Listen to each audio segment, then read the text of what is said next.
Labadiena, mūsų Lietuvos mylimos šalelės gyventojai, žmonės, tauta. Šiandien aš, Ainis.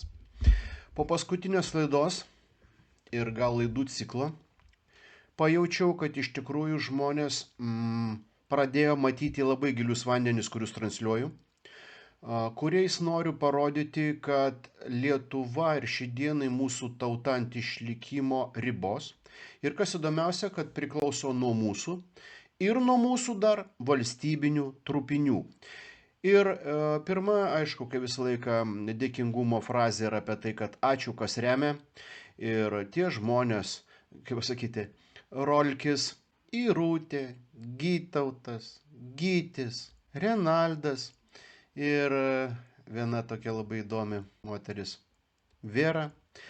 Labai jums ačiū, dėkingi iš visos širdies ir rusiškai yra skamba taip, tokia yra kaip triptikas, pasakymas Vera, Nadežda, Liubov. Tikėjimas, viltis ir meilė. Ir jeigu mes iš tikrųjų šitos tris žodžius, prasmes, reikšmes iš tikrųjų suvoksim ir nešiosim savyje ir ne tik savo kaip egoistui, bet ir dalinsim kitiems, manau, kad mes turim šansų išnešti kudašių dar ne pačioj baisiausiai fazėj. Ir šiandieninė laida bus mano apie rūką, apie miglą, apie tos debesis, apie tą širmą, ar kaip jūs norit pavadinti, tas užsklandas, kurius mums gamina visi aplinkiniai. Kam? Ogi tam, kad jūs, kaip mąstantis, jaučiantis, turinti širdį ar aukštas vibracijas žmogučiai, nematytumėt vykstančių procesų. Taigi prieš tai mano laidos tai skleidė, tai dabar šiai dienai mes gilinsimės ir rodysiu procesą. Ir klausimas, o ką daryt, aš jau manau atsakiau. Vera, Nadežda, Liubov. Tikėjimas, viltis ir meilė. Tačiau ką aš praeidoj laidos sakiau? Ką jūs turit? Tikrą tikėjimą, jūs turit žinoti aiškiai, kam jūs meldžiatės. Nagi, kaip sakant, paskutinė šį dieną va tokia įžanginė frazė, atsiminkit tik vieną. Sutvėrėjui maldų nereikia, reikia tuštiems apgavikams ir dievams apsimetėliams ir visokiems tuštiems pranašams, kurių pilna Lietuva. Taigi šį dienai pradėkime laidą. Ačiū už tai, kad išklausėte, mylit mūsų ir remet. Kad jeigu jūs pastebėjot skandalų, triukšmo į kvadratinį, kaip sakant, sekundės centimetrą begalė. Iš visų pusių jūs apipila ir tiesiog nežinote, kur dėtis. Žinoma, pirma tokia įdomi mano laida pastebėta ypatinga šiandien buvo, žinote, yra tokie šakalų sovietas. Kodėl sakau sovietas? Todėl, kad pas musgi, žinot, buvo Tarybų sąjunga, taip? Tai Tarybų sąjunga jie išvertė, tai yra paliko žodį sovietai. Jie sako Sovietų sąjunga. Tai keista būtų tai, kad mes vertalais užsiminėjom ir niekadėjiškais tokiais tuščia žodžiavimo reiškiniais. Tai aš ir noriu pasakyti, jeigu mes neverčiam žodžio sovietski, tai yra į tarybinį kažkokį, ar kad tai yra taryba, tai pavyzdžiui, žinote, yra Vilniaus taryba, ne? Vilniaus miestui vadovauja ten, ar ten Varėnos taryba, ar Kauno taryba. Tai ir palikime Kauno sovietai, Vilniaus sovietai, Balbieriškio sovietai ir taip toliau. Tai žodis taryba aš jau neverčiu, už tai sakau, yra tokia šakalų taryba. Susėdę marmalų chebra, yra ir nuteistų, ir yra vagiukščių, ir yra prisidirbusių, bet nieko, visi jūs mojuojat rankom ir rėkiat, kad yra tautos išlaisvintojai. Čia kaip Gražulis, ne? Taigi apie ką? Užrašas apie tai, kad svarsto jie. Pasikeitė vyriausybė, ar pasikeis ten kažkokios tai jos kryptis, vyriausybės ar kažkas. Jūs bepročiai visi?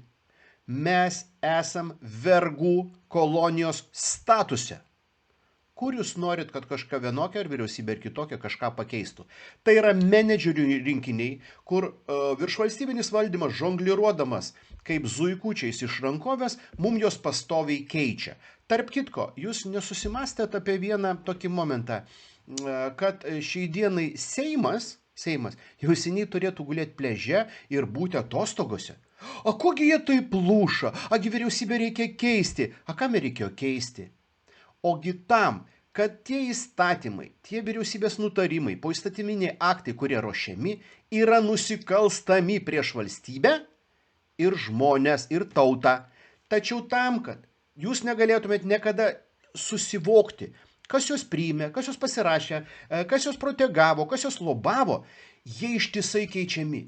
Ministrai kaip kojinės, premjerai tai iš vis ten kažkokia, aš nesuprantu jau, buratinų ir malvinų rinkinys tapo. Apie kompetenciją mes nekalbam. Jie kala iškart keli zuikius. Iš pradžių jūs matot, kad valstybė neefektyvi ir negali sudaryti vyriausybių ir normalios valdymo vertikalės. Tai reiškia, jūs viduje atsisakot patys savie, kad valstybė yra nekompetentinga ir nefunkcionali. O iš kitos pusės jie per šitos nekompetencijas ir managerius suvaro ir sukala tuos įstatyminius, sakau, visus aktus, kuriais mes turėsim gyventi nuo rugsėjo, pavyzdžiui, 1. Ir todėl aš prieinu, kad visi marmalai, kurie šį dienai kvaksi apie visokius, kaip sakant, vyriausybė padarys, nepadarys, čia skandalas apie vieną futbolą, futbolą vien tikėkite, cirko, duonos ir žaidimų kaip vergams, ne? Kiek daros visko tam, kad jūs nematytumėt realių procesų. Tai mes pradėsim apie tai ir kalbėti. Vat kaip jie sukuria jums širmą, kad jūs negalėtumėt pričiupti niekadėjų, vagiukščių ir tiesiog nusikaltelių, kurie deda parašus, stumdo dokumentus, kadangi jie viską paslėpia po, tokiam, kaip pasakyti, kolegialumas, kolektyviškumas. Nes per vieną dokumentą parengimą, anksčiau parengdavo vienas žmogus, kitas ten būdavo atsakingas, trečias tvirtindavo, kaip pavyzdžiui. Dabar jų sudalyvauja 100 ir tu nežinai, kas iš kur atsirado ir kas finiše už tai atsakingas. Kodėl? Tai yra ideali širma, vadinamam šitam dabar pereinamajam modelį iš valstybės į korporaciją. Ir jie sako, o korporacijoje tai būtų tokie efektyvūs menedžeriai, kurie pakeistų visą 500 šitų tarakonų menedžerinių tiktokerių, o būtų vienas atsakingas. O čia tai tvarka padarytų. Suprantat, kur prie jūs prie ko veda. Tai vat už tai visas YouTube'as opozicionierių sėdė jums ir neša kliedesius. Tačiau vat pradedant visą šitą laidą, reikia įvardinti, o koksgi jų tikslas. O tikslas yra labai paprastas. Labai noriu, kad labai įdėmiai, labai paklausytumėt šitų klaunų dvejeto, šitos vadinamos blondinių šou, pažiūrėtumėt į gestikuliaciją ir vartojimus žodžius. Be abejo, svarbiausia yra autoritetai ir žodis valstybė. Tačiau, prašau, skirkite tam laiko. Duokit, Vytautas Landsbergis būtų pasakęs, netikiu aš tą Lietuvos komunistų partiją ir neįsiu aš nesibalotiruosiu į LTSR aukščiausią tarybą, kol nebus nepriklausoma Lietuva. Ir kiek dar būtų 10 mečių laukia? Taip, tai todėl išvada yra netikim viena. Partija mane, bet dabar vienintelė sistema per partijas patekti Seimą. Ir ten kažką keisti. Jeigu vakar buvo konservatoriai, dabar socdemai, ar pasikeitė kas nors? Nepasikeitė, reiškia, nieko mano manimu nepasikeis, nes mano gilių įsitikinimu vairuoja mūsų valstybės manekenus, kurie save vadina vadovais, ne Lietuvos žmonės. Nieks nepasikeis, jeigu per sekančius rinkimus pagal ilgalaikę tradiciją ateis konservatoriai. Bet jeigu mes, pavyzdžiui, ateisim, aš turiu minėti, aš žymiai plačiau turiu minėti, tada pasikeis. Ir žmonės turi bandyti. Kaip jums duetas? Nepykite už mano sarkazmą, bet jūs girdėjot. Tarp kitko, aš rodžiau anksčiau frazes šito raudono nusiuko, kad jisai vaikšto, švietimas sugriuvas, sveikatos nėra, nieko nėra. O kurgi ta valstybė? Bet dabar girdit, mes, aš plačiaja prasme, mes, kai ateisim, pasikeis. Kas pasikeis, kai tu ateisi? Kai tu esi vabzdys maldininkas NATO, generolas vadinamas, prisiekęs svetimai armijai, kai tu gauni eurus ir meldiesi ES komisijai ir tai Briuseliui, ką tu pakeisi? Jums ir yra didžiausias imitacijas ir falsifikatoriai. Girdit, blondinė musikuoja rankom. Tai jeigu Landsbergis nebūtų komunistų partija tikės. O Landsbergis buvo iš kokios sistemos? Teisingai, iš Amerikės. Kokią mums laimę atnešė? Ogi Amerikės, anglosaksų kolonijos statusą. Bet tai Landsbergisgi, O kad jūs įtikėtumėt, pažiūrim raštus. Va, ką noriu jums priminti apie Landsbergį ir TKPPSS, PSOsnikus, kurie išgrobstė ir privatizavo mūsų lietuvėlę, kaip sakant, raštus. Pasirašė Landsbergis ir Sabutis, beje, aukščiausios tarybos sekretorius, KGB agentas. Nu, kaip žinia, kas buvo, kam Landsbergis tarnavo 2-3 dugnų, čia jau nepaslaptis. Tačiau čia yra nepriklausomybės aktas. Atleiskit, kad tokią formą tiesiog skubėjau. Aš noriu jums parodyti, kad va tie visi Landsbergio hebra, visas partijos, ką va čia blondinė reklamuoja su raudonu nosiu, atnešė vadinamosios mums nepriklausomybės akto signatarus. Ką tie signatarai už savo didelės privilegijas ir už SAPART išdalintus milijonus lėšas jiem kaip kyšius pasirašė. Ogi skaitom, pagrindinis sakinys, va čia žiūrėkit. Lietuvos valstybė pabrėžia savo ištikimybę. Kartoju, skaitykite, čia parašyta ant jūsų nepriklausomybės akto. Lietuvos valstybė pabrėžia savo ištikimybę visuotinai pripažintiems tarptautiniams teisės principams.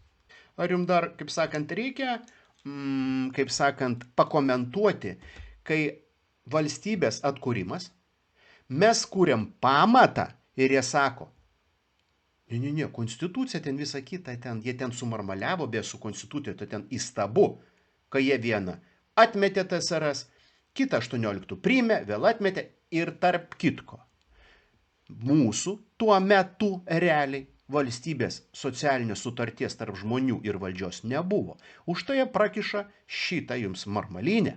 Gauna, kad nematytų, ką jie pasirašo, gauna dafiga babkių ir, žinoma, privilegijų. Noriu pasakyti, kad šitoj vietoj jie starte pamatuose įprogramavo tai, kad mes neturim kaip tauta jokio suvereniteto.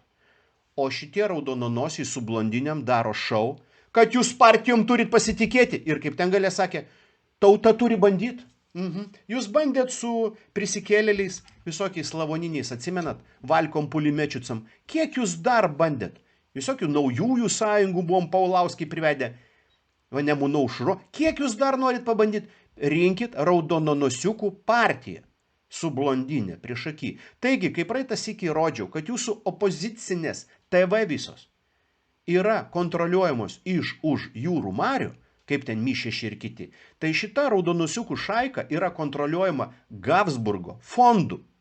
Va tokį jūs turit opoziciją. Ir kurie agituoja, ką aš sakiau priekyje, kai sudaroma migla, eikit į rinkimus. Va, pagrindinis lozungas. Avis, eikit į rinkimus ir legitimizuokit tą valdžią, kurios, kaip sakant, darbus jūs dabar matot. O visa tai, kad Seimas su vyriausybė dabar makaluoja, žongliruoja visą šitą melo iliuziją, reikia suprasti. Jiems visam pasaulyje ir Europoje ypatingai ir pas mus reikia įvesti skaitmeninį eurą. Problemų va iki galo. Už tai skandalai nuo viso futbolo, nuo Irano, nuo Izraelio, nuo visur pilna. Tačiau tie, žinot, daug upelių, kurie eina į vieną upę, jie nepasiekė tikslo.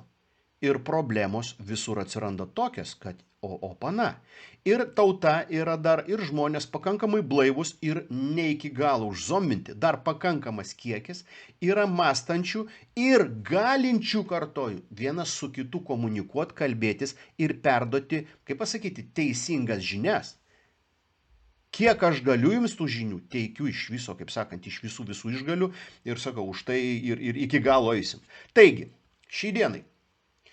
Pirmas iliuzinis formatas, kad jūs negalėtumėt suprasti, kam reikia šitų visų menedžerių keitimo, kokius įstatymus jie turi privesti, ir vat, apie žiniasklaidos įstatymus jau mes kalbėjom, kokius privedė, kaip sakant, ir jau klykė Gražulis ir taip toliau, kad ir jo ten suverenų kažkokią frakciją, suverenų, ten genialų, jūs suverenos skylutę savo turit, daugiau jūs nieko neturit. Ir šito vietoj mums aiškina per irgi opozicinės televizijas, kad skaitmeninis euras ir visa kita siekimas, siekimas yra neišvengiamas. Taigi, pradėkime. Nuo to, kad, žiūrėkit, puikus straipsnis. Rusijoje, brūkšnelis, milijardierių sujudimas. Kas vyksta? Skaitom. Keletas milijardierių iš turtingiausių Rusijos žmonių, tarp jų artimi Putino aplinkos žmonės, per pastarosius metus į užsienį išvedė milijardus dolerių, rašo Bloomberg ir taip toliau. Tad, kai tokius kliedesius mes skaitom, kad milijardieriai, oligarchai yra artimi Putino žmonės, nes jeigu jie išveda į užsienį pinigus, tai išveda ir Putinas teisingai. Taigi, žiūrėkit, milijardierių sujudimas. O kas darosi? Šiai dienai Rusijoje, kaip aš jau ir sakiau, kaunasi korporacija su valstybe. Jeigu Putinas su savo karininkais laiko valstybę, tai visa struktūra oligarkinė ir menedžerių valstybinė, sustatyta JAV, Britų, kiniečių ir Indijos, kaip sakant, brahmanų, šiai dienai stumia Rusijai prarają ir sudalinimą. Ir matot, kadangi jie rašo, kad išvedinėjami milijardai, tai yra tiesa, todėl kad tie milijardieriai, oligarchai paskirti iš užjūrio kaip klapčiukai menedžeriai ir turi tos pinigus išvesti. Tačiau jie rašo čia, kad čia panika, čia ne panika, čia viskas ir turi būti. Tačiau kartoju, Overtono langai dirba taip, kad Putinas atrodo su artimiausiais milijardieriais išvedinėja pinigus į užsienį, jis toje šaikoje. Va, kaip mes pasiklydę, kas yra valstybė ir korporacija. Už tai iš karto noriu atkreipti dėmesį būtent į šitą seną straipsnį. Jis yra 23 rugsėjo. Bakas siūlys Seimui steigti parlamentinę komisiją VSD veiklai tirti. Jau nuo 22-23 metų, jeigu aš atsimenat, aš rodžiau šitos reportažus ir aiškinau, kaip šitie snukiai stumia bet kokiu atveju mechanizmus kontroliuoti valstybės saugumo departamentą. Ką padaryti reikia? Teisingai, jį sugriaut. Jau nuo tada buvo mestos begalinės pajėgos. O kas pas mus dabar atvažiavo per klaunas iš sudegusio beveik cirko, iš ES? Gražulis. Ką jis reikia? Teisingai, VSD yra Lietuvos priešas. Taigi, kai rodau, kaip mes nesuprantam skaitydami straipsnio, kas yra Putinas, kas yra oligarchai, kam tie pinigai priklauso ir kad Rusija yra korporacija ir ją valdo išstatyti žmonės, tai pas mus šitos nuotraukos yra pastatytos korporacijų ir valdo mūsų Lietuvą. Todėl jie ir turi pasiekti tuos rezultatus, kurie užsakyti šeimininkų, tačiau reikia sunaikinti VSD. VSD yra paskutinis placdarmas, po kurio griūties išnyks galutinai visi valstybės paskutiniai institutai. Taigi žmonės, kai sakote, o ką daryti, o čia kaip, mąstykit, galvokit, jauskit, pradėkit kažkaip palaikyti tai, ką jūs norit palaikyti. Pradėkit suprasti, kur jūs už kelių mėnesių norit atsidurti. Taigi kartoju, jau Bakas su Chebra buvo užsakyme, dirbo prieš VSD, pažiūrėkit, nuo kiek laiko. O jums sako Gražulis, kuris sėdi su savo uodega Europos parlamente už euro pinigėlius, sako VSD priešas, mes už tautą, mes už demokratiją? Suverenų ten koalicija, jūs ką juokaujat? Sėdi raudonanosius ir sako, eikit į rinkimus. Taigi čia viskas, viena banga, jums suimituoti, kad jūs esate valstybėje ir pripažintumėt valstybės sunaikinimą. Vagi, toliau mano mylimiausias straipsnis. Dėl ko? Todėl, kad net oficialiai šita žiniasklaida propagandininė, netgi Sinkevičių, kaip sakant, jo Chebra ministrus vadino kosmonautais. Tai yra totaliai idealiai aprašyta situacija, kadangi mes ir dabar matysim, kosmonautai, visokie iliuzionieriai yra opozicijoje ir pozicijoje, valdžioj ir visa šita sistema yra vientisa. Nustokit galvot ir klykti, kad tu ten ploti, rašyti ditirambas ir pagirimus. Koks Gražulis patriotas, kokia šita vadinama šakalų sovietai yra patriotai. Jūs juokaujat? Kiekvienas gaudo šitom sujauktam dumble tik savo žuvytę naudos. Ir įvažiuojam. Atliekų krizė peraugo į užkulisinį karą jo. Benkunskas prakalbo apie skambučius jo žmonai. Nežinau, gal Benkunska tavo graži žmona, tai gal skambinėjo Chebra. Tu tai lopinys retas šiaip tai. Kas atsitiko? Ogi išlindo, kad atliekų krizė ir kur dabar net žiūrėkit, ką jie sako, kad reikia dėl šitų atliekų krizės siūlymas kelti ekstremalią situaciją. Taigi, šitie menedžeriai prisižaidė, ištaškė N milijonų, o mums atsimenate apie ekologiją kaip klykia. Mes turim rūšiuoti, pastatė šitos bakus, urnas, šiukšlių ir taip toliau, privertė tą, kiek milijonų šimtų nuleido į Kluziką. Kur visa tai atsidūrė, o dabar mes turim smarvę ir tik tais neišbaigtas, kaip sakant, nesubaigtus klausimus. Ogi vieni kitus kaltina, tie sako, mes sumokėjom, tai nėra.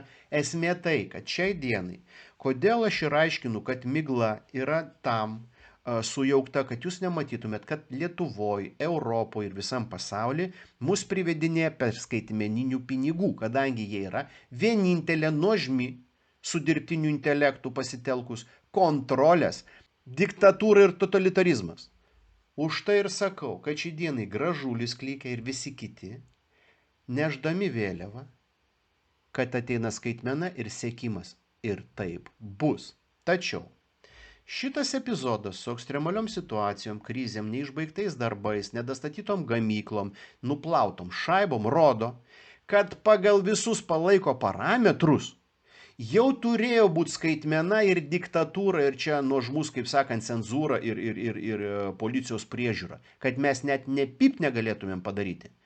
O skandalai lenda, todėl kad jų nebeįmanoma paslėpti ir mes dar tipo demokratijoje gyvenam.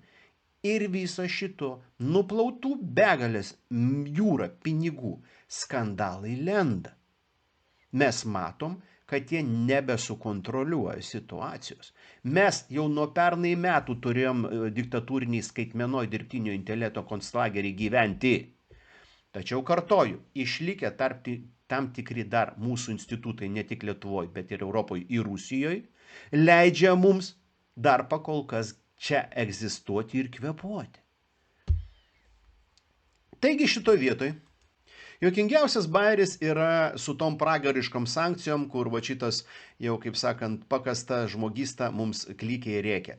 Juokingiausias pokštas, kad dabar Trumpas su Kebra pradeda atsitraukinėti nuo tų pragariškų sankcijų, kadangi atsitiko paradoksas. Ogi jie susiskaičiavo, kad tos pragariškos sankcijos kerta pačiai Amerikai. Ogi kaip? Tie, ką aš rodžiau, milijardieriai Putino draugai, turėjo užtikrinti ką?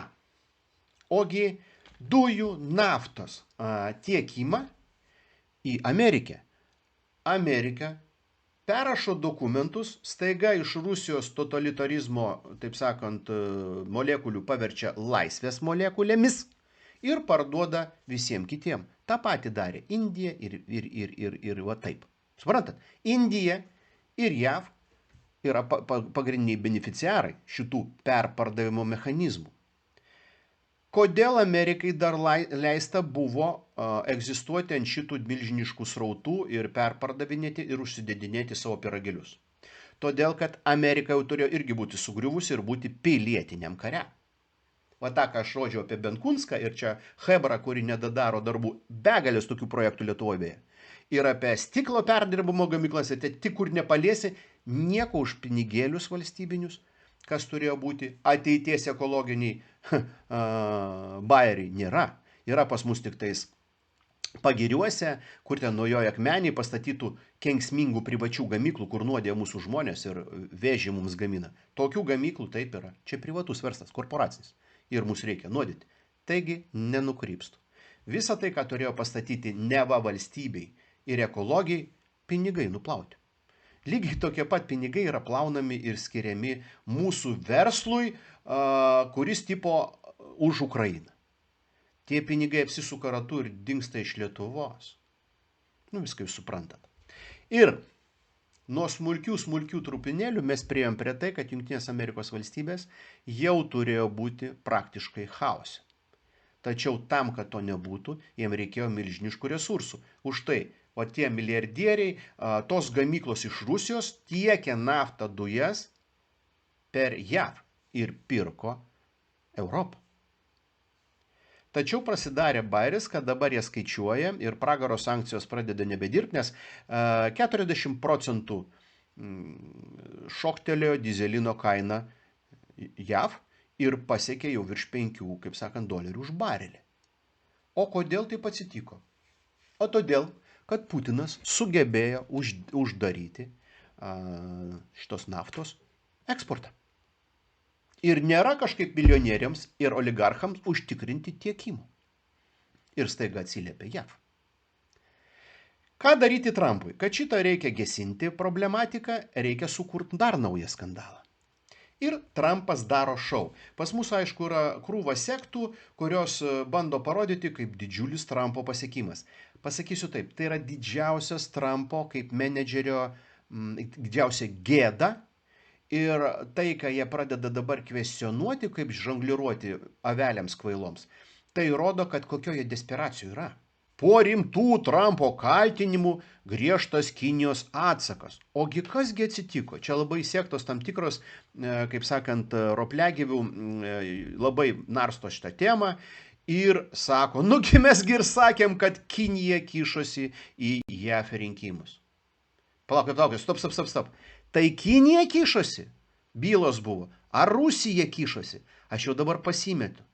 Šitas absurdas įrodo, kad avims tik duok skandalą ir jos pradeda bėgioti nematytų procesų. Beje, šitas skandalas yra dar geras kuom, kad visiems dar yra imituojama, kad Trumpas nedirba Kinijos ir Indijos interesams, tai vadinamai rytų civilizacijai.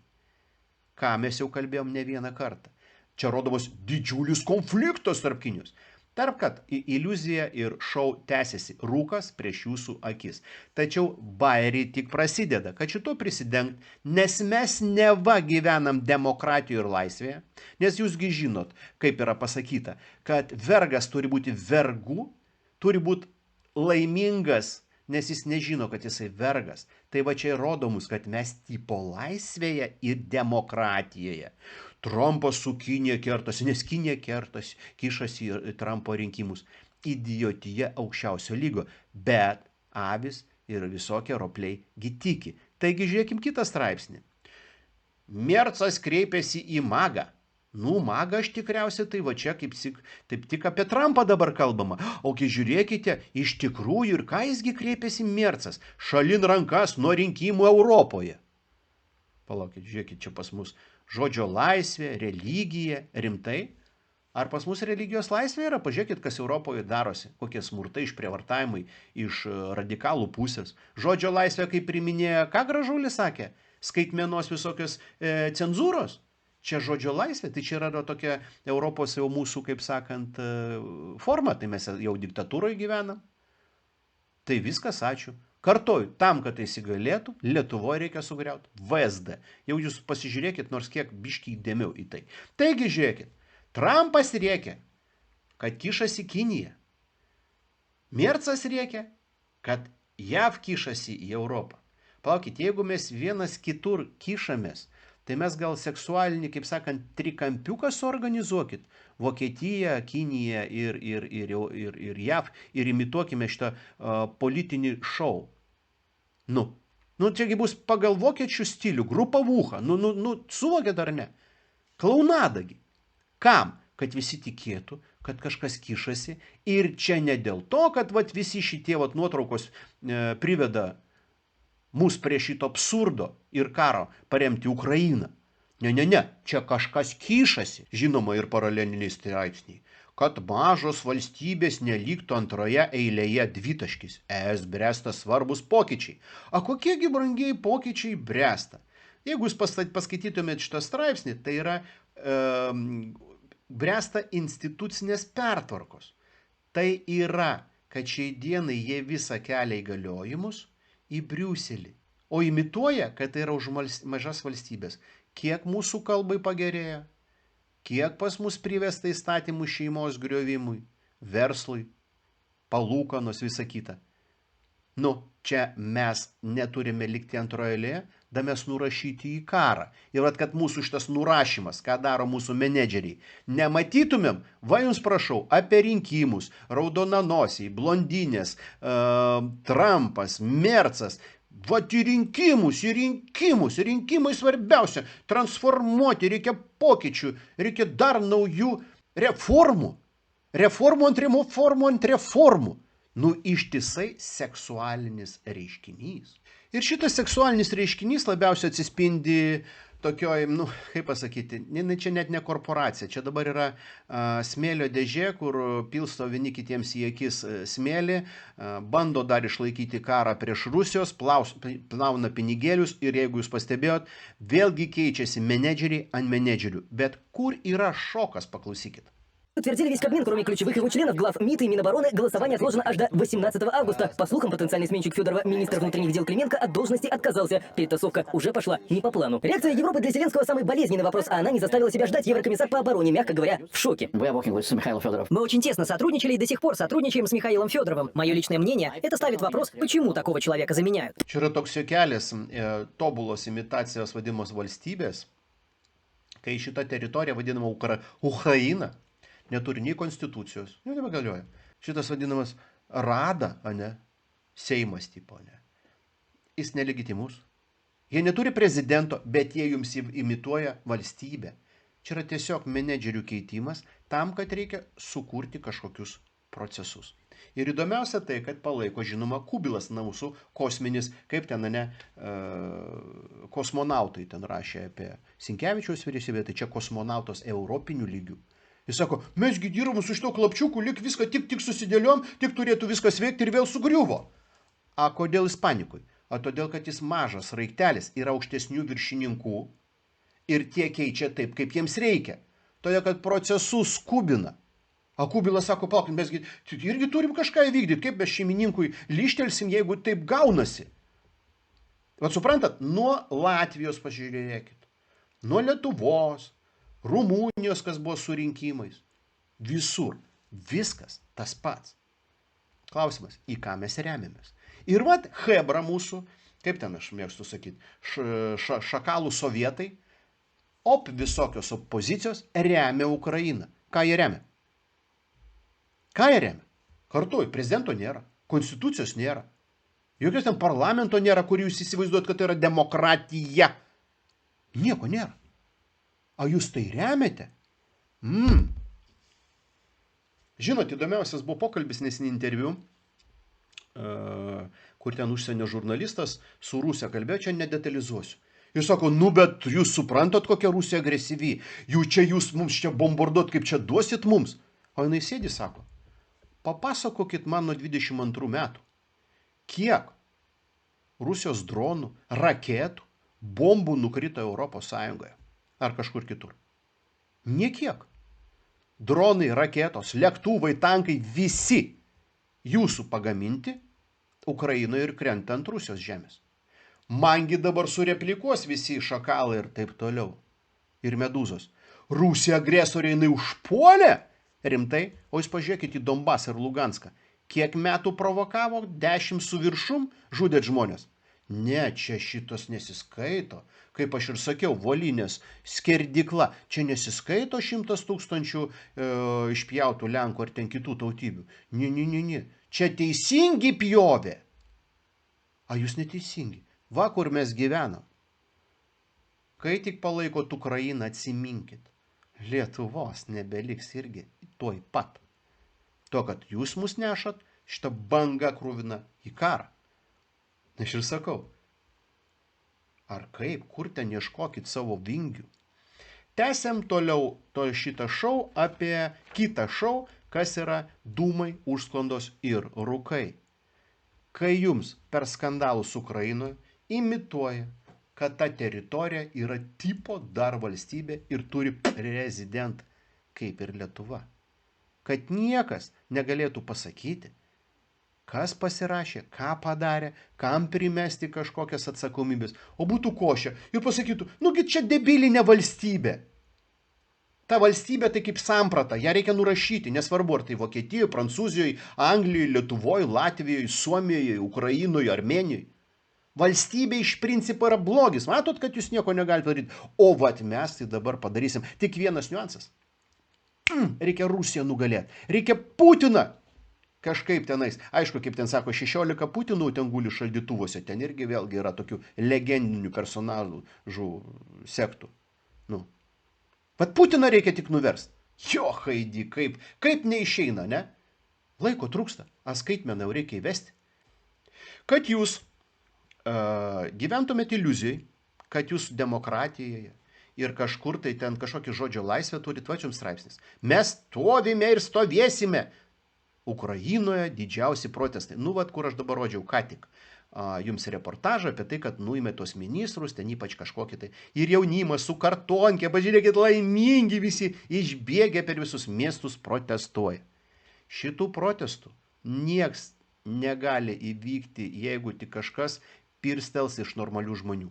Tai yra organizuota valstybinių virš valstybinių mastelių chebra, užfinansuota, ideologiškai įpūsta. Ir tam, kad jūs galvotumėt, kad jūs turit laisvę, vat jūs šitų avių šou ir egzistuojate. Pas mus ką tik aš rodžiau su Milda, buvo tas šou, vadinosi, kaip jūs gynėt LRT ir žodžio laisvę. Striksėjot, lakstėt, kažką deginot ir jūs gavot laisvę kokią?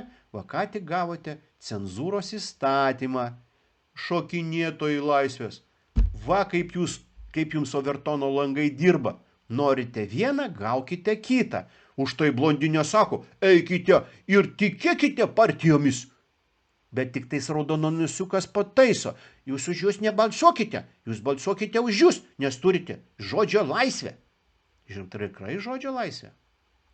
Ir va, įdomiausias, netgi va Žydijoje pripažįstas, reiškinys, kad Izraelio parlamentas priima ginčytiną žiniasklaidos įstatymą. Šiaip tai, Izraelio parlamentas priima ginčytiną įstatymą. Jis ginčytinas.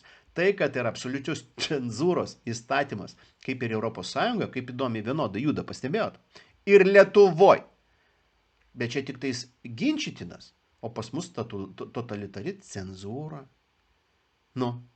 Va, kur jums užimamas smegenis, kad jūs nematytumėt. Va, kam visi šou daromi. Visur vyksta tie patys procesai. Kodėl aš sakau, kad kas yra suinteresuotos juos paskirti, kas juos sukontroliuoti ir į ką integruoti. Kam šitie procesai juda? Vienu metu.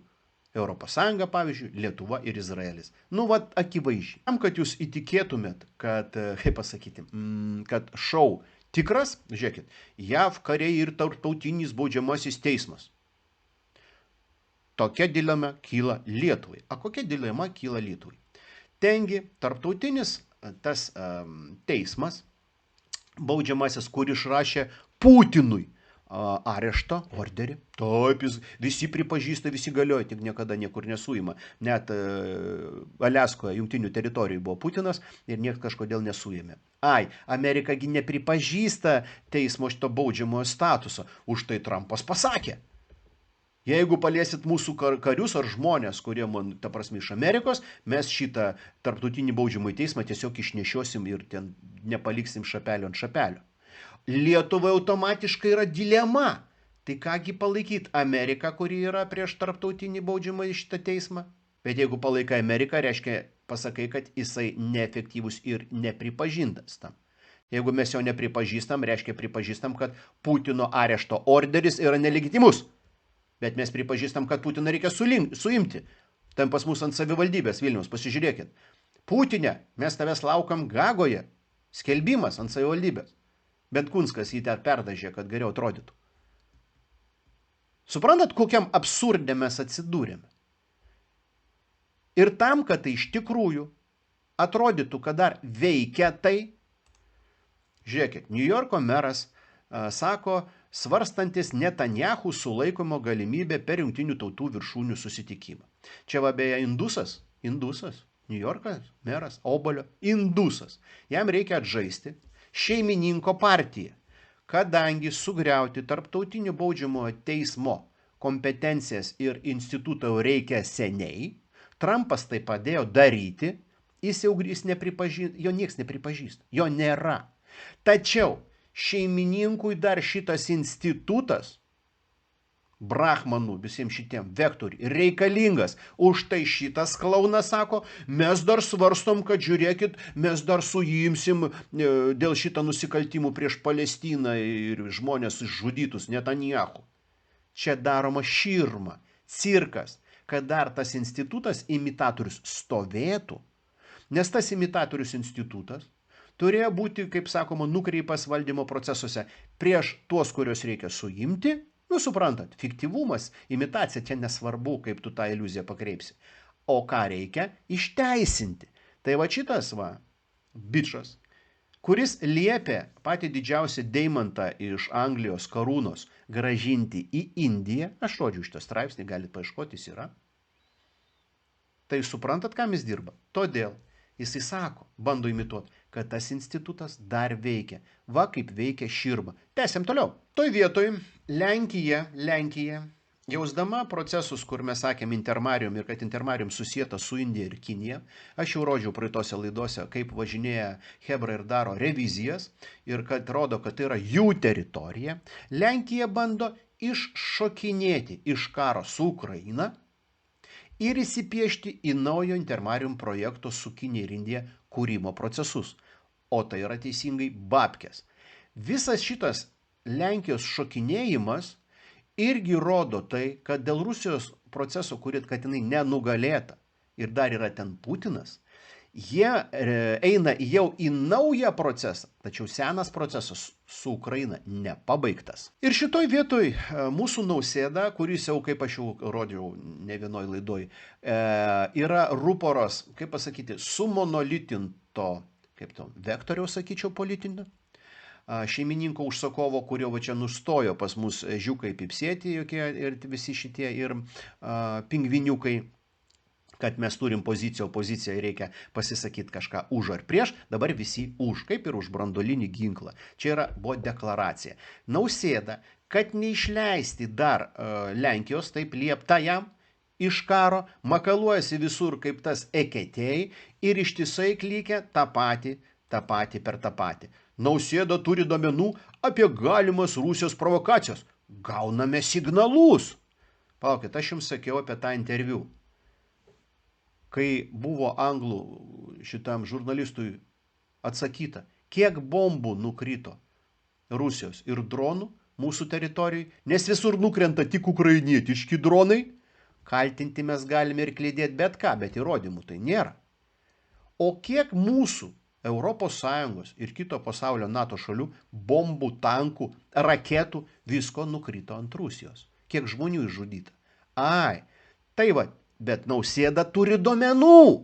Tai palaukit, čia ne tik Nausėda, dėl Rusijos planų įspėjimas iš Merco. Matome aiškių įrodymų. Kokiųgi tų įrodymų turi? Visa karinė mašina nacių ir fašistų Ukrainoje ir Kursko srityje. Tai Butkevičių. Aha. Varo. Ir jie turi įrodymų. Kokių įrodymų turiu? Mercas žaidžia, ką tik aš parodžiau, seksualinį trikampį dėl rinkimų. Mes turime suprasti, kad nebėra rinkimų iš viso. Nes jeigu dabar pažiūrėkit, Trumpas sako, kad kiniečiai kišasi, tai po kokių rinkimų mes galim pasakyti, kad Antarktidos pingvinai įsikišo ir nepripažinti rinkimų. Mercas sako, kad kiša. Visi kišasi į vienas į kitą. Tai reiškia, kad reikia ką padaryti? Sugriežtinti, sucenzuruoti ir įvesti tokią nuožmę tvarką. O kam prie nuožmios tvarkos ir diktatūros rinkimai, vaikai? Nu va, mus veda prie šito. Ir Mercui, ir visiems kitiems dirbantiems korporacijoms šiai dienai reikia neišleisti nei Trumpo, nei Europos iš karo. Ačiū Nausėda. Mes suprantam, kur tu pradėjai mus vesti. Nu, dėja, mūsų Lietuvoje šį dieną čia mes gyvename, atsvaros politinės nebeliko jokios opozicijos.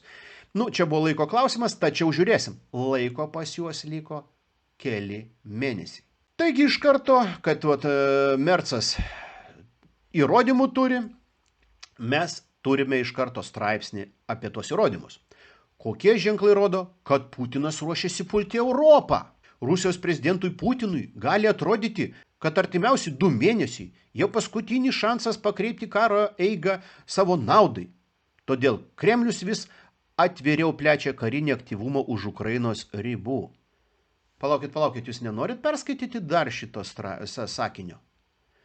Tai yra jo paskutinis šansas pakreipti karo eigą savo naudai, todėl Kremlius vis atviriau plečia karinį aktyvumą už Ukrainos ribų. Kokį karinių, apie ką čia kalba? Apie diversijas, apie išpolius, apie kažkokį hibridinį karą, atakas kažkokių tai ten, kaip ten tų hakerių. Čia mato toksai aktyvumas. Bombos, tankai, lėktuvai ir jau grasina branduoliniu į Rusiją. O Putinas va tokie ženklai, kokia agresija prieš Europą. To tarp kitko aš aiškinau ir Kaune susitikime, ir savo laidose, kad nėra jokių hakerių. Tai yra imitacija, kad mes nesuprastumėm, kur dingsta mūsų duomenys, pinigai, ar taip toliau, ir pripažintumėm krizinių atvejų korporacijų dominavimą. Rodžiau laidą labai akivaizdžiai apie tai ponas Malinauskas. Skvernelio rūporas ir parankinis šuo tos sistemos apie tai labai aiškina, kad tuoj bus krizė. Visą laiką rodžiau, tai yra dirbtinė šou ir už tai tokie ženklai yra, kad tuoj Putinas puls Europą. Ir šitie straipsniai, Rusijoje neramios tendencijos Putinui. Aišku, aš rodžiau apie milijardierius, jo. Ir žiūrėkit, net bepročiui Putinui tai nešaus į galvą, ko Rusija gali imtis Europoje. Visą laiką abstraktų straipsniai. Bet žiūrėkit, jeigu mes pasižiūrėsim, taigi jisai beprotis. Tai tada palaukit, kodėl jam neramu, jeigu jis beprotis? Kam jam reikia tada ruoštis pulti? Jis paima ir puolų su branduoliniu, su savo riešnikais, kaip duoda tai visą apsidarytų. Jis visiškai ramus kažkodėl tai, viskas pasitvarkoj, oligarchai išvedinėja pinigėlius, dirba Rusijos korporacijų, ale beprotis jisai. Ir ką? Darykit išvadas patys. Nes visą šitą šou, kurią jūs matėte per G7, ten po to buvo norinčiųjų ir ryžtingųjų koalicijos rinkosi pas Bastilijos dieną, pas Makroną. Visi viską deklaravo, ale po to, kai reikia manevruoti ir įeidinėti į Ukrainą, vokiečiai tarp kitko iššoko iš tos koalicijos. Po to vėl gavo nuo šeimininko pendelį, iššoko. Žodžiu, žinot, kaip šokinėjimą ant gumytė. Šoku, nešoku. Italija iššoko. Ir ta norinčiųjų koalicija, kaip tas, žinot, lėbėt rakamščiukų. Visi juda į skirtingas pusės. Taigi visa, kaip ir šita karinė mašina pasiruošusi padaryti intervenciją į Ukrainą ir su policinė misija įeiti į Rusiją, kad užimti taškus ir pradėti jos dalybų procesą, tačiau beprotis Putinas yra nenuverstas. Isterija totali. Ir dabar, žinot, bus įdomus momentas, jeigu Putinas nebus nuverstas rugsėjo spalio, sakysim, ten deadline'as, tokia riba imsim lapkričio mėnesį, o jiems jau dabar rugsėjo spalio mėnesį būtinai reikia įvesti skaitmeną ir tą dirbtinio intelekto elektroninių pinigų, kaip sakyti, dalinimo, jau konslagerinį mechanizmą, ar Rusijoje tai bus neįvesta? Čia bus labai įdomus pasaulio skilinėjimai. Mes pamatysim tokį absurdą. Aš nenoriu dabar kalbėti apie pinigų srautus, kaip jie gali išlikti ir kokiu pamatu. Bet aš dabar rodau tik tais širmą, kaip jie pučia jums, kad jūs nematytumėt, kaip jiem nesigauna procesai. Jie nori, kad jūs tik vadovautumėtės lozungais. Beje, kai aš rodau jums laidas, aš noriu, kad jūs labiau šypsotumėtės ir suprastumėt, kad jūsų ta energetinė pasitikėjimo, kaip pasakyti, pasitikėjimo išraiška savim, kad jūs galit patys kažką nuspręsti, su kaimynu kažką susitart, pasodinti kažkokią bulvę išsiauginti, ten padaryti kažkokius tokius judesius, pavyzdžiui, įvynioti telefoną į folgą. Žinot, kai jūs įvyniojate kelis sluoksnius į savo mobilų telefoną į folgę, gaunasi taip, kad jūsų telefonas nebegalima jo sekti, jo negalima perklausyti, negalima gauti jokių duomenų. Tai yra, jūs galite labai daug ką, tik žinot, ko reikia įdėti. Darbo, kūrybos ir labai suimprovizuoti. Ir reikia, žinoma, drąsos įdėti. Visada yra viskam instrumentai. Taigi jie nori jūs priversti bijoti ir kad jūs tikėtumėt jų lozungais. Tačiau tai, ką aš rodau per visus dabar straipsnius, rodo, kad pas juos labai bloga situacija. Taigi dabar grįžtam prie tų, kas užsakė karą ir kaip šeimininkų ausis pradeda lysti. Prezidentė Murmu, va čia prezidentė Indijos, Indija turi va tokią prezidentę, pradeda istorinį 3 šalių vizitą Europoje, siekdama sustiprinti ryšius su Indija. Liepos 19 dienos straipsnis, šiandienos, sekmadienis. Kartoju, prezidentė, čia vertimas toks blogas, tai prezidentė Murmu pradeda istorinį 3 šalių vizitą Europoje. Ryšius su Indija reikia stiprinti. Kokiagi tas, pažiūrėkit, šalis tos? Šiaurės Makedonija, Rumunija ir Moldavija. Taigi vergų šalis, kur atvažiuoja Indija, kaip aš jau žodžiu, Modis ir Xi Jinpingas važinėja po šitas teritorijas. Kam? Ogi daro reviziją, kaip dirba jų korporacijos ir fondai supirkinėja ir viską tvarkosi. Todėl, kai aš rodžiau, kad Lenkai, aš ne veltui rodžiau tą straipsnį, vėl kartau, kad Lenkai iššokinėja, jie nori iššokti ir būti lyderiais Intermarium projektą, būti mylimiausi šuniukai, vergai, tarnai naujosios sistemos, būtent Intermarium projekte. O po šitą projektą važinėjasi, kas tik netingi iš šeimininkijos – Indija ir Kinija. Ir aš jau rodžiau, kokių tai korporacijų jėga jau 7 pačios kečiausios IT kompanijos Amerikoje, nuo IBM ir kitų, yra vadovaujami jau indusų, kaip ir pats matėte New Yorkas. Taigi vyksta revizija. O revizija vyksta, procesai turi eiti, ar Rusija nenugalėta ir Lietuva tarpa kol kas neįmesta į karą. Va, ką aš rodau sistemiškai šiandien. Tam, kad šitie parengiamieji daiktai nebūtų matomi ir procesai, jums kiti procesai eina dūmų užsklandos su begalė kledesių ir nukreipiančiųjų jūs nuo to, ką turit matyti. Ir vat noriu atkreipti dėmesį štai šitą,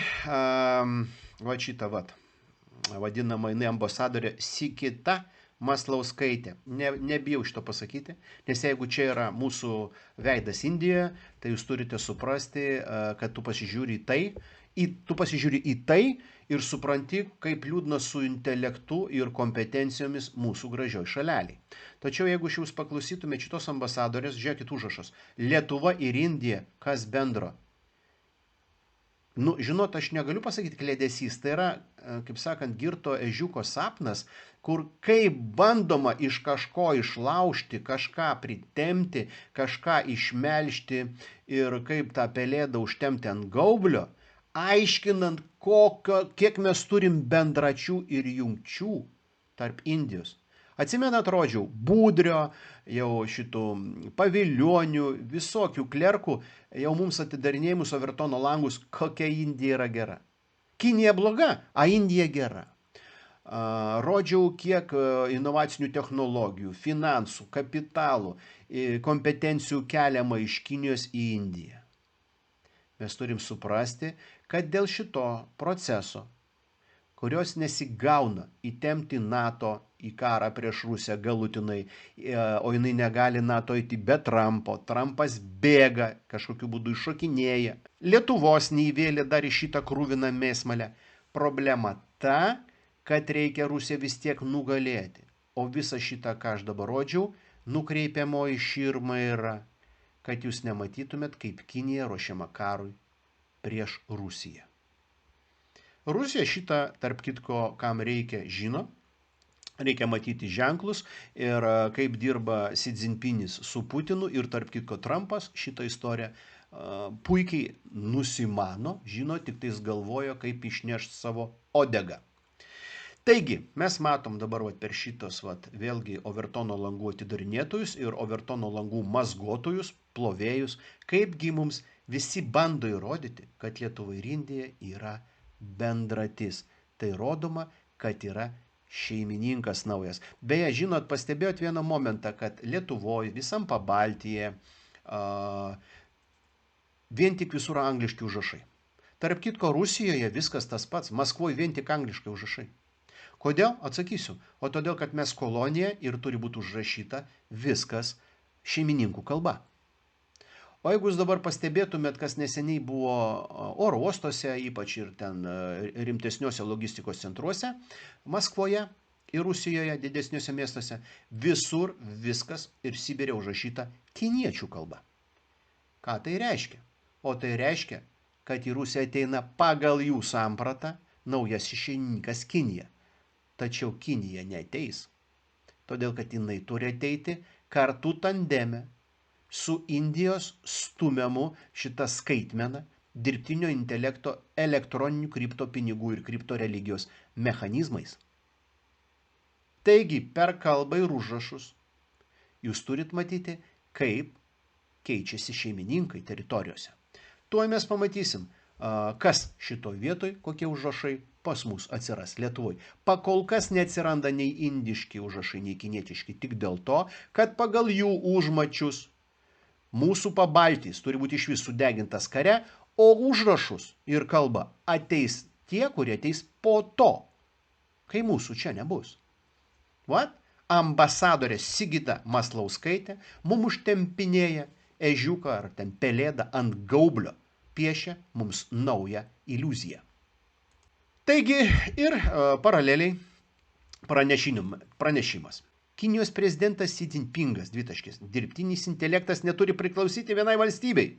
O taip, tu teisus Xi Jinpingi, jis ir sako, jeigu ateis šita tvarka, dirbtinis intelektas bus vienas ir visiems.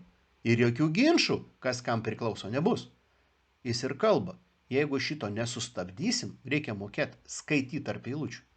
Bus vientisa sistema ir dirbtiniam intelektui priklausys visos valstybės ir visos teritorijos. Reikia biškį suvokti, kaip kalba žuvis ir kaip dirba intelektualinis, kaip sakant, retorinis reiškinys.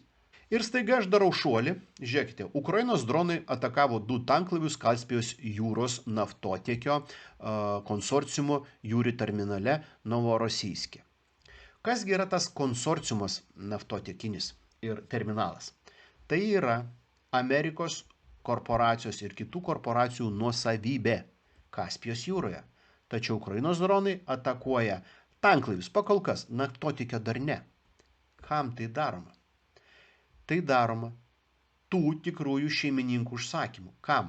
Kad Rusijoje kelti kainas, kad bandyti imituoti, kad nėra dizelio ar benzino ir kelti maištą prieš Putiną, paraleliai kelti kainas Europos Sąjungoje, kuri turi nugaišti ir sudegti kare. Ir aišku, kad kainos kyla Jungtinėse valstybėse pas Trumpą, jiem irgi neblogai, nes ten turi būti pilietinis karas. Tačiau visi šitie procesai vyksta pagal planą, pagal vadinamą laiko grafiką. Jūs suprasti, kad visą tai, ką reikia užprogramuoti, ten turi būti viskas labai scenarijoje tiksliai išrašyta. Tai jie ir eina. Tačiau vienas niuansas, pasikartosiu, nenuverstas Putinas, šiai dienai visą scenarijų greuna. Ir trumpalaikiuose epizoduose jie dar imituot bando mums demokratiją, valstybę, žaidžia su Ukraina, su New Yorko meru, su šito teismais, kad visą tai dar veikia, to kad reikia imituoti ir tęsti žaidimą. A resursų nėra. Ir dabar žiūrėkit, Ukraina bombina Kaspijos, kaip sakant, konsorciumą, pas Trumpą kyla kainos, nes viskas užsiblokuoja. Visiškas cucvangas. Ir žiūrėkite straipsnis. Kinija sustabdė dėrybos su Rusija dėl naujojo dujotiekio Sila Sibiri, žinot, Sibiro gale 2. Ten, kur milijardai dujų turėjo tekėti į Kiniją. Žiūrėkit, kas atsitiko. Sibiro jėga 2, čia mūsų visi propagandonai mėgsta klikti, viskas Kinija nepirks ruskiams batai ir čia viskas pralaimėjimas. Čia fiasko. Rimtai, o jūs suprantat, kad per šitą milijardus kubinių metrų, kurie turėjo būti perpompuoti per šitą vamzdį Sibiro gale 2, tai yra tas resursas, kuris šeimininkui Kinijai ir Indijai turėjo atitekti veltui, kadangi tai yra šeimininkas. Taigi mes dabar matom 2 įdomius niuansus. Kad nukertamas dujotiekis, nes už dyką tos dujos, čia Putinas nukerta iš tikrųjų, neis į Kiniją, tada atsitinka kitas momentas, kad tai yra deklaruojamos Rusijos suverenitetas ir Putinas rodo, kad mes daugiau už dyką nieko jum neduosim. Tačiau šitas vaizdelis yra labai blogas iš kitos pusės. Jeigu nesivysto infrastruktūra tokio dydžio ir tokio gigantinio globalinio mastelio, tai reiškia, kad Indija labai suinteresuota mesti Kinijai karą prieš Rusiją, todėl ir šitų logistikų, ir šitų visų tranzitų nebereikia. Supraskit, kad kai tik yra veiksmas, yra atoveiksmis, yra siužetas, yra scenarijus trumpas ir yra kitas užsidengia. Ir šitas straipsnis yra dvigubas. Tai rodo, kad Rusija įgauna suverenitetą, o prieš šitą suverenitetą bus imtasi labai griežtų ginklų. Griežti ginklai fiksuojami ir čia. Rusija kelia ultimatumą Lukašenkai. Fiksuojami nauji manevrai. Čia šitoj vietoj per šitokius straipsnius, tie, kas transliuoja per mūsų žinias klaidinius mechanizmus, nori pasakyti Lukašenkai, nes jiem raportuoja KGB, kad Lukašenka sako, tau paskutinis išsigelbėjimas, čia mes keliam to ultimatumą, nes bus batai. Kad vis tiek eisi į karą. O Lukašenka, kaip žinot, yra ypatingai didelis Kinijos klapčiukas, jis yra pasakęs, kad Kinija užtikrina Baltarusijos suverenitetą. Šitą žinot? Taip, Lukašenka yra šitą pasakęs. Kinija užtikrino Baltarusijos suverenitetą. Jo sūnelis mokosi Pekinė ir taip toliau ir taip toliau. O todėl, kad, kaip aš sakiau, kas yra šeimininkai, beje, Baltarusijoje visur kinietiškai, visur. Jis įrodo, kad tai yra mano naujienių šeimininkai. Jis pieštis bando dar į seną sugriuvusių vadinamą raudonąjį projektą, kuris taip ir vadinosi SSSR 2.0. Šito projekto jau nebus, bet visi dar bando į tai sugrįžti. Taigi, visur norima karo. Baltarusijai, Lietuvoje ir taip toliau, maksimaliai Kaukaze. Ir žiūrėkit, karo mašina. Šitie ženklai, čia yra Vakarų ekspresas, ką reiškia raidės ant rusiškos karinės technikos. Ir visi abeliai šventieji, pseudo ekspertai, analitikai ir propagandonai analizuoja. Kągi šitos raidės reiškia ant rusų technikos? V, Z, nuliai, brūkšneliai, iksiukai ir jie čia nagrinė. Aš pritariu, kad jūs nieko nesuprantat. A kodėl? A todėl, kad karo užsakovai yra per tam tikrą aukščiausio lygio žinių formatą, tam tikri žiniai tai tvarko. Tam, kad jūs suprastumėt apie ką aš noriu jums parodyti tik vieną. Va dabar aš atverčiau tiesiog paprastuoju būdu, įvečiau apie tanką Merkava, tai yra Izraelio tankas. Jeigu jūs pastebėsit šitos paveiksliukus, važiuokit, ant tanko Merkava V raidė. Taip. Oi, Ukrainos vėliavos, visą kitą, žiūrit. Va, vėl V raidė. Tai gerai, kad ant Merkavos dar Z raidės, nepieši. O jūs pasakykit man, prašau, ekspertai ir analitikai, ką šitos V raidės reiškia ant tanko Merkava. O tarp kitko, žinot, aš jums galiu pasakyti, jeigu jūs pasižiūrėsite tankai, kurie šaudė nekaltus ir bombino žmonės Palestinų ir visą kitą, žinot, kokia raidė buvo? Z. Pažiūrėkit dokumentinę medžiagą, pasiknaisiokite rimtai. Jūsgi klikėt, kad čia rusų simbolis, reikia viską uždraust. A kodėl jūs neuždraudžiat Izraelio? Kodėl jūs nepaskelbėt sankcijų, kai žudomi žmonės ir vykdomas genocidas Palestinos ir taip toliau? Ne, jūs šito nematot. Taigi V ir Z ženklai yra globaliniai. Ir tai, kad rusai jais naudojasi, tai rodo, kad jie dirba globalinės predikcijos formate, pagal globalinį scenarijų, kad tas karas pasisuko. Ne pagal scenarijų, čia jau kita kalba. Tačiau simboliai Z, zionai, V ir taip toliau viskas rodo, kad karo užsakovas yra taip aukštai ir kad jis yra beneficiaras.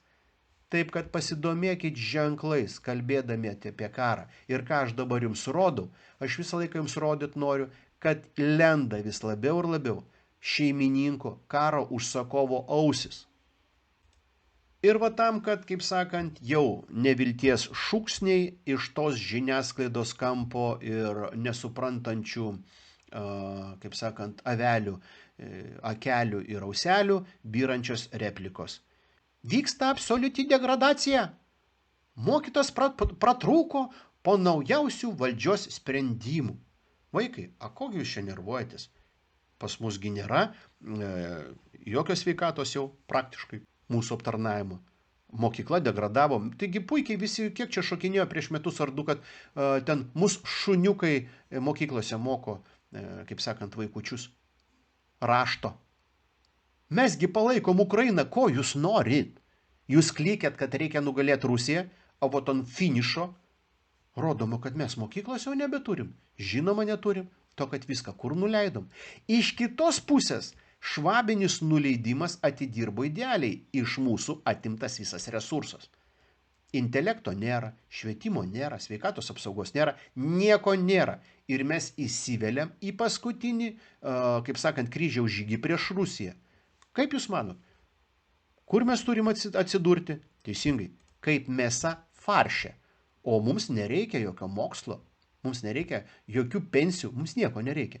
Vat, yra velės mekeno, o kaipgi mes ten šitą Krivickai mekeno, kaipgi mes dasirytom iki to? Todėl, kad jūs už Ukrainą, to, kad jūs už karą. Ir žinot, va dar vienas pats juokingiausias straipsnis, taigi mumijos partinės, va ten vaikšto, darbo partijos hebra, visi dzelioškininkai, Lemonių, Danielių, ne? Babkių pjaustytojai, kurių mes kiek jau, atrodžiau, kas su šiukšliam ir taip toliau, ten begalė projektų. Ir kasgi čia, o kągi čia mes skaitom? Chaosas ir nekompetencija, dvitaškis. Kas išgelbės sergantį Lietuvos krepšinį? Kai tik tokie snukiai, kuriuos jūs matot, partokratinės mafinės, tokie inventorius vaikščiantis, įeina į bet kur, griūna viskas. Jeigu mes dabar kalbam, kad krepšinis serga, kur pastarosius metus jį buvo pampuojama ant šaibų, o šaibos išeidavo per legionierius, pjaustimo projektus ir visą kitą. Lietuvai nieko nelikdavo. Kiek į vaikučius investuota buvo krepšinio ir sporto? Ogi ne kiek, tiek kiek tėveliai tempia, investuoja tiek, kiek yra. O jeigu partokratinė mafija ir visi tie elitai iškelia juos, o jie nekelia, kelia tik savus, bezdarnasčius, bezmėnus, tai mes ir gavom Lietuvos krepšinį sergantį, todėl kad jūs klipatos, invalidai, privedėt visą tai dėl babkių. O apie futbolą aš išvis nenoriu sakyti, pas mus Lietuvoje futbolo išvis nėra, tik entuziastai, treneriai dar iš senų klanų vaikučius, kaip sakant, treniruoja ir bando iš jų kažką pagaminti. Tarptautiniam lygmenį dar kažkaip stumdo. Važinėja Götėje kapus pasaulio čempionatus Švedijai. Tik iš entuzijazmo. A krepšinį grochnuli godumas, rajumas, šikštumas. Mes tokie pasidarėm ėdikai, kad mes viską suėdam aplink save. Kaip kokie skeriai. Tai vat mes nebeturim ir krepšinio. Nors jį buvo investuojama ir net per krepšinį bandė tą nacijų formatą pakelti nacistinį, kad kad turėti kontrikus. Iš tokio krepšinio tu nieko nepakelsi. Iš futbolo fanatų nebėra ką kelti. Vat ir paskutinis. Va mūsų veikėjas, fainuolis, kad jį prikelti iš mumijų, dabar žiūrėkit, Skvernelis sako, gavęs kvietimą atvykti į Baltarusiją. Esą aprūpintų į jį ten ir šeimą. Kam šitas dūmų užsklanda jums reikalinga? Ogi tam, kad šitas veikėjas reikalingas sistemai, kaip patikimas klapčiukas menedžeris, o netyčia iškrito iš žaidimų. Taigi visur pasistengiau prabėgti labai sistemingai, kaip daromos užsklandos, kaip jūs nukreipinėja nuo procesų, kurių jūs neturit matyti, ir turit žiūrėti į tuos procesus, į kuriuos atkreipia dėmesį, jūs juos legitimizuojat. Jūs duodat tiem procesam tokį, žinot, energetinį užtaisą. Nežinau. Pabandykit peržiūrėti, jeigu ką šito laidai dar kartą. Dėl tos priežasties, kad čia labai daug informacijos ir žinių. Šiai dienai procesai, kurie skirti Rusiją nugalėti ir jie jau nebesvarsto, kiek kainuos, kokios tai bus aukų dydis, ar finansų, ar energetinių, viskas yra metama. Kodėl? Už 2-3 mėnesių globaliai turi pasileisti skaitmenos konclageris. Turi būti išnaikinti visi valstybiniai realiai institutiniai subjektai. A nelabai gaunasi. Visi klapčiukai keičiami, jos visokius čia jums ištraukinėja, jie viskas skubina, nes ima absoliučius degradus ir visiškus šikštuolius ir gopšuolius. Там, kad, kaip ten žinot, atsimenat Buratinę, на дурака не нужен нож, ему покажешь грош и делай с ним что хочешь. Tai yra, jeigu tu nori padaryti ką nors tokio, imk tokį idiotą, duok jam porą grašių ir nereikia jo, kaip sakant, prieš šį smurtą, jis viską pats padarys, gopšumas viską padarys. Taigi kartoju, matėt, gale, švietimo nėra, sporto nėra. Kokius veikėjus vėl norim gražinti? Kam gražinti? Tam, kad procesas greitinti. Paslaptį pasakysiu. Nieko nebus, jeigu jūs net kažką pabandysite įvesti ir čia sukontroliuoti Lietuvoje, viskas labai greit sugrius. Europai beje, nes Europos audito rūmai sako, kad greitai ateis laikas, kai Europa iš savo biudžeto nesugebės net skolos aptarnauti. Kas tada bus, niekas nežino. Aš net galiu pasakyti, kodėl. Bet ne šiandien.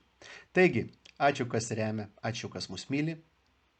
Čia buvo Ainis, Lietuva mūsų. Myliu bučiuoju.